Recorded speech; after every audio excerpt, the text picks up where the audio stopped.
देखिए मेरी प्रश्नावली 12.3। इसका पहला सवाल है, आकृति 12.19 में छायांकित भाग का क्षेत्रफल ज्ञात कीजिए। यानी एक आकृति बनी हुई है, ये ठीक है,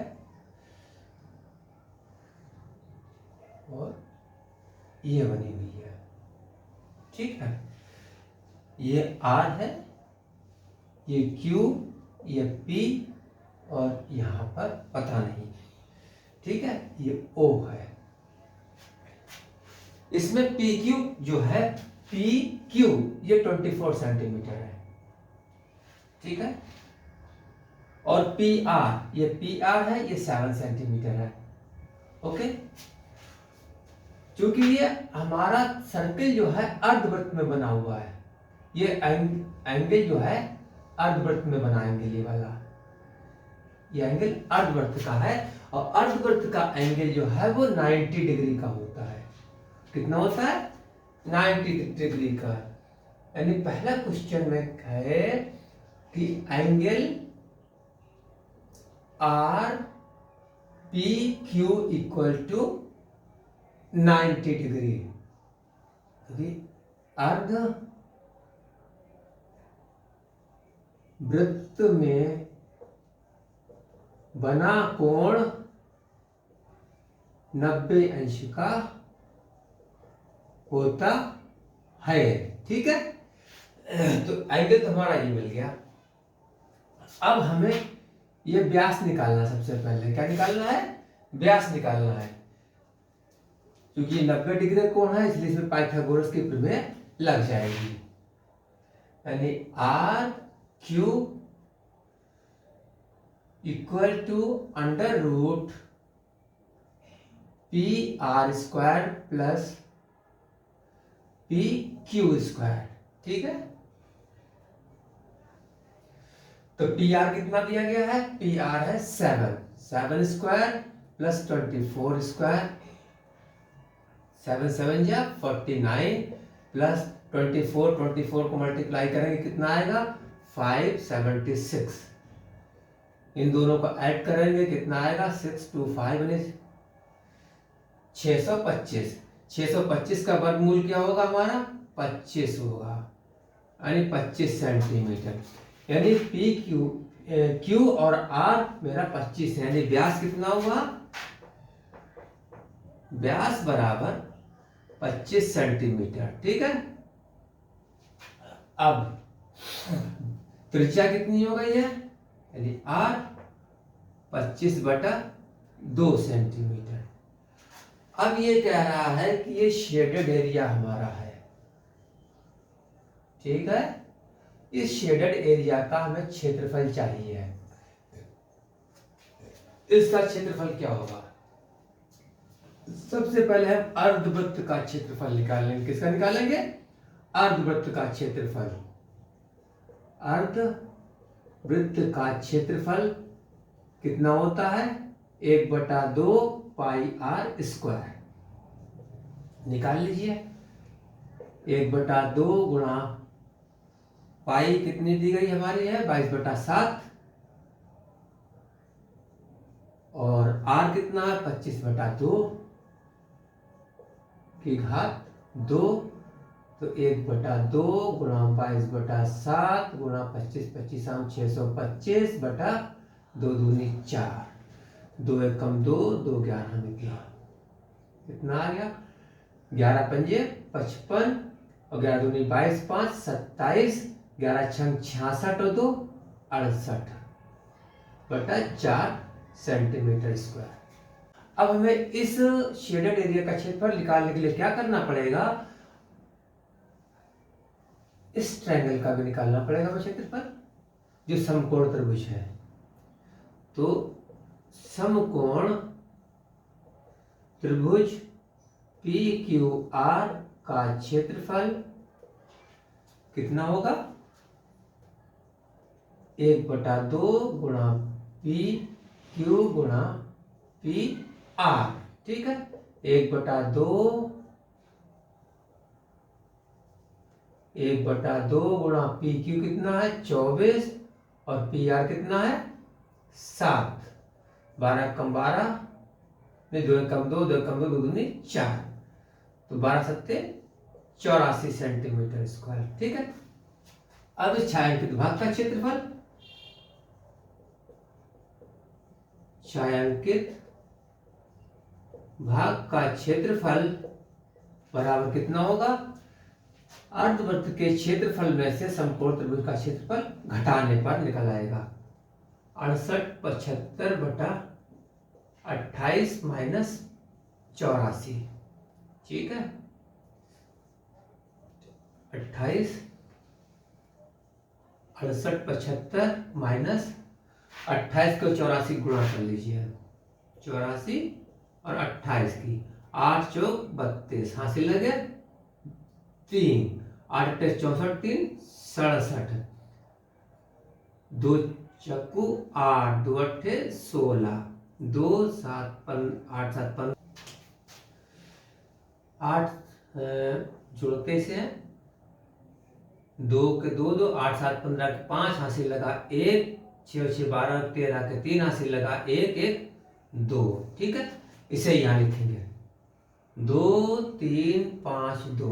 अब इसे घटा देंगे, 5 में से 2 घटाए 3 बचे, 7 में से 5 घटाया 2 बचा, 8 में से 3 घटाया 5 बचा, 6 में से 2 घटाए 4 बचे, बटा 28 सेंटीमीटर स्क्वायर ये क्षेत्रफल हमारा निकल आया।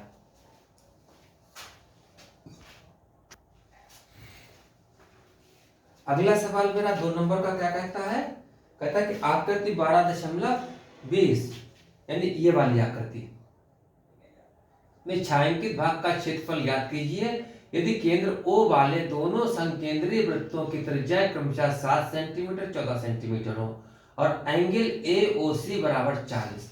यानी 2 वृत्त दिए गए, एक तो ये हो गया, एक इसके ऊपर हो गया। ठीक, ये केंद्र, ये एंगल ये 40 डिग्री, कह रहा इसका हमें एरिया निकालना है। ठीक है, ये छोटी त्रिज्या हमारी कितनी दी गई है, ये त्रिज्या दी गई है 7 सेंटीमीटर और ये पूरी त्रिज्या जो है ये यहां से आकर के कितनी है 14 सेंटीमीटर। ठीक है, तो हमारे क्या बन जाते A B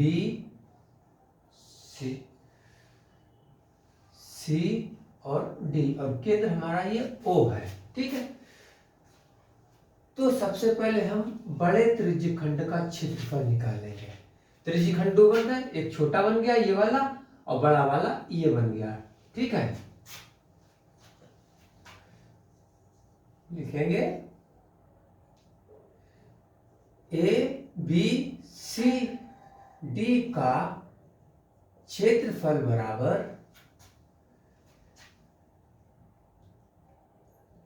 त्रिज्यखंड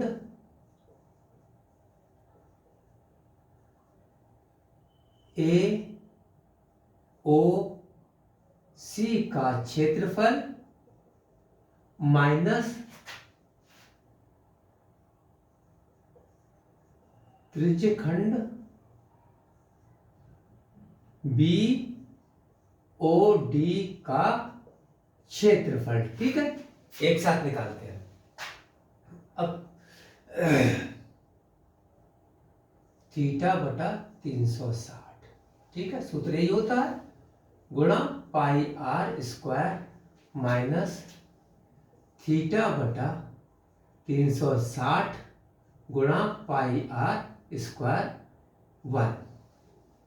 ये छोटी त्रिज्या है, ये बड़ी त्रिज्या है। ठीक है, तो एंगल हमारा सेम है तो इसे हम कॉमन निकाल लेंगे, थीटा बटा 360 गुणा पाई निकाल लिया, अंदर क्या बचा r की घात 2 माइनस r की घात 2 1।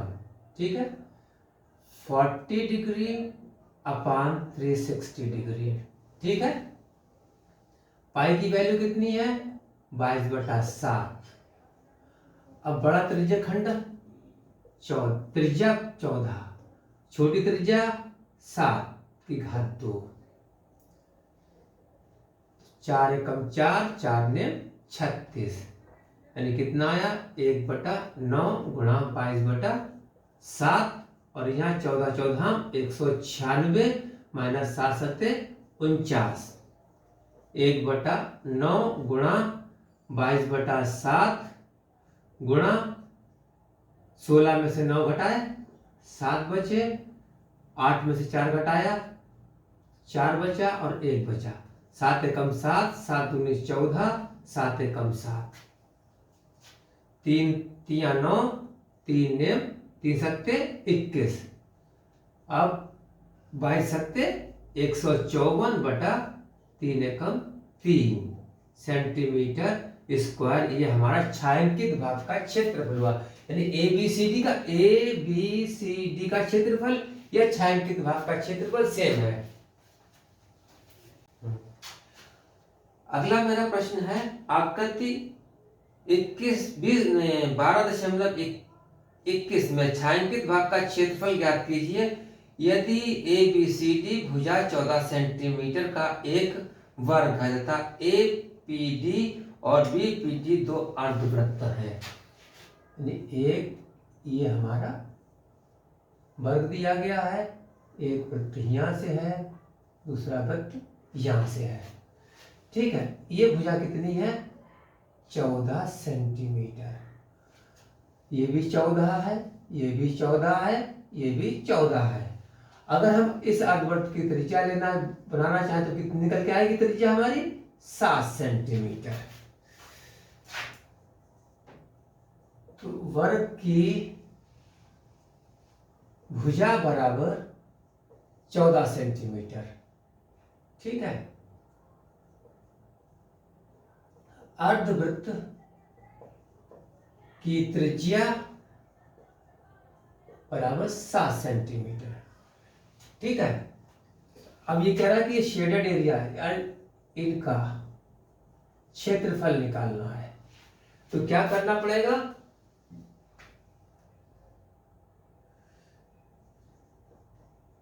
छायांकित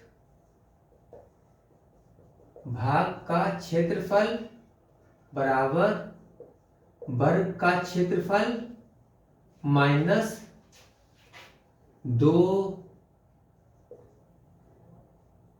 अर्धवृत्तों का क्षेत्रफल, ठीक है। वर्ग का क्षेत्रफल क्या होता है, भुजा की घात 2। अर्धवृत्त का क्षेत्रफल क्या होता है, 2 अर्धवृत्त है तो 2 से गुणा करेंगे, 1/2 पाई r स्क्वायर, ये अर्धवृत्त का क्षेत्रफल हो गया। भुजा कितनी है 14 की घात 2 माइनस 2 गुणा 1/2 गुणा पाई 22/7 गुणा त्रिज्या कितनी हमारी है 7, 7 की घात 2, 14 14 196 माइनस 2 गुणा 1/2 गुणा 22/7 गुणा 7 गुणा 7, 2 से 2 कट गया, 7 से 7 कट गया, कितना 196 माइनस 22 सत्ते 154, घटा देते हैं, 6 में से 4 घटाए 2 बचे, 9 में से 5 घटाया 4 बचा, और 1 में से 1 घटाया 0 सेंटीमीटर स्क्वायर इन छायांकित भागों का क्षेत्रफल आ गया हमारा। हाँ देखिए, अगला सवाल मेरा नंबर 4 है, 4 नंबर का सवाल है, आकृति 12.22 यानी ये वाली आकृति है, छायांकित भाग का क्षेत्रफल ज्ञात कीजिए जहां भुजा 12 सेंटीमीटर वाले एक समबाहु त्रिभुज OAB के शीर्ष O को केंद्र मानकर 6 सेंटीमीटर त्रिज्या वाले एक वृत्तीय चाप खींचा गया है। तो एक त्रिभुज दिया गया मेरा है, समबाहु त्रिभुज है, ठीक है, तीनों भुजाएं बराबर है, भुजा कितनी है 12 सेंटीमीटर की, और 6 सेंटीमीटर लग से एक हमने ये वृत्त बना दिया, ठीक है। ये त्रिज्या यहां से तक की कितनी है 6 सेंटीमीटर है। तो कहते हैं इस आकृति का हमें क्षेत्रफल देखना है। तो ये जब समबाहु त्रिभुज हमारा है तो ये कोण कितना होगा हमारा? समबाहु त्रिभुज के सारे कोण बराबर होते हैं, इसलिए केंद्र का कोण क्या होगा? केंद्र का कोण बराबर 180 अंश बटा 3 बराबर होते हैं। और त्रिभुज के तीनों कोणों का योग 180 अंश होता है, इसलिए 3 एकम 3, 3 छक 18। केंद्र का कोण बन जाएगा मेरा 60 डिग्री का। ठीक है, तो सबसे पहले क्या करना हमें है, या लिखते चलते हैं, छायांकित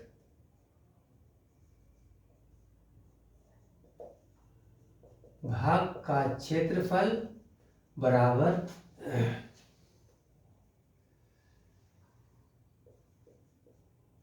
समबाहु त्रिभुज का क्षेत्रफल प्लस वृत्त का क्षेत्रफल माइनस त्रिज्य खंड का क्षेत्रफल। ठीक है, क्यों? क्योंकि त्रिज्य खंड जो है हमारा इस वृत्त के क्षेत्रफल में भी शामिल है और इस त्रिभुज के क्षेत्रफल में भी शामिल है, तो इसलिए एक त्रिज्य खंड का हमें घटाना पड़ेगा। तो समबाहु त्रिभुज का क्या होता है? √3/4 a⁴ 2।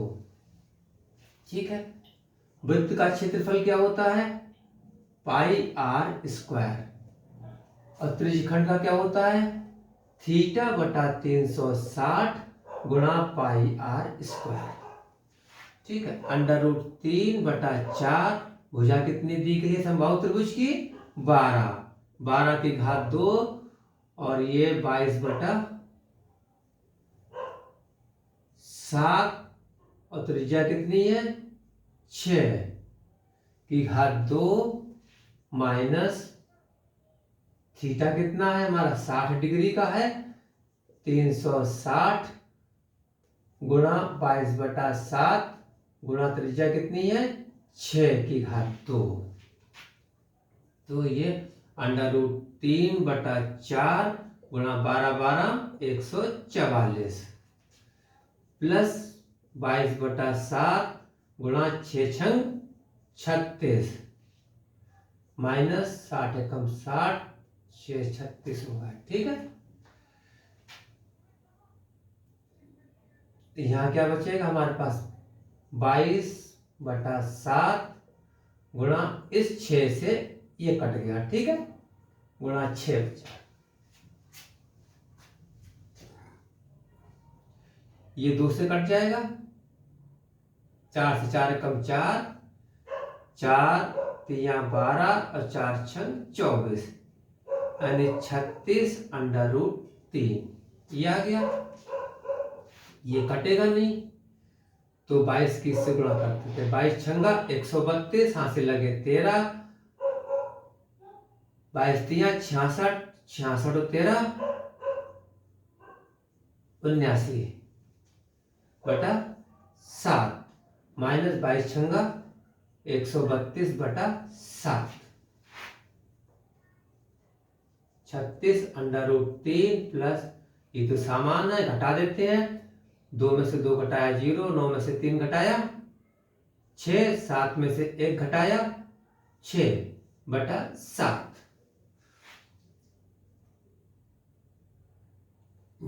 ये हमारा